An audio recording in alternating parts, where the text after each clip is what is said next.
The Federal Ministry of Health, Health and Human Services Secretariat of the Federal Capital Territory Administration on Thursday held the 2021 Special Council on Health meeting with the theme The Journey Towards Attaining Sustainable Development Goals (SDGs), applying lessons from COVID-19 pandemic towards building a resilient national health system. Now, during the meeting, the importance of building a resilient national health system to fight the COVID-19 pandemic was the issue of discourse. Here's the rest of the story.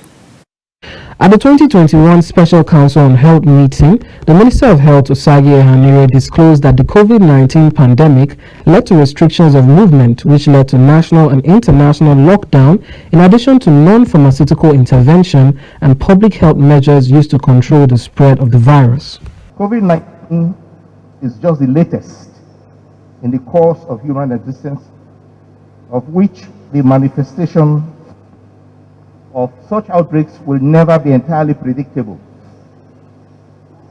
As 2019 yielded to 2020, the world was struck by this strange illness to be identified as caused by a novel coronavirus that was named SARS-CoV-2, bearing this disease, COVID-19.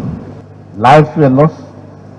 Health systems were tested, including such systems as were deemed very strong and resilient.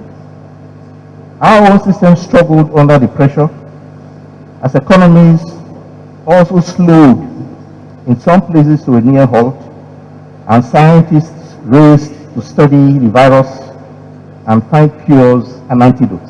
Speaking earlier, the Minister of State for Health, Adeleke Oloromibe, noted that COVID-19 pandemic has exposed many Nigerians to extreme poverty and loss of life. Pandemic exposed the limitations of health systems globally by imposing overwhelming financial and human resource burden to healthcare delivery and unprecedented constraint to access to essential services, supply chains, food systems, and socio-economic amenities.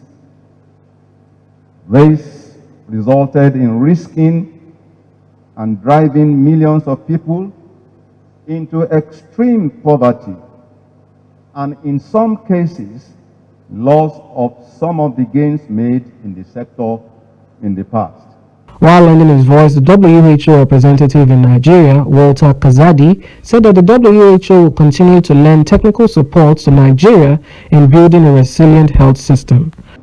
The duty of achieving the SDGs through building a resilient health system is a collective responsibility which requires incremental steps in the right directions and continuous improvement.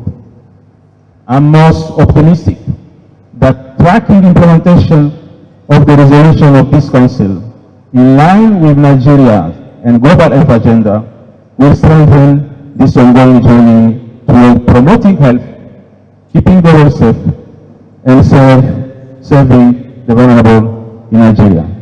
It is hoped that this meeting will address the National Health Act 2014, which provides a framework for the regulation, development, and management of standards for the national health system.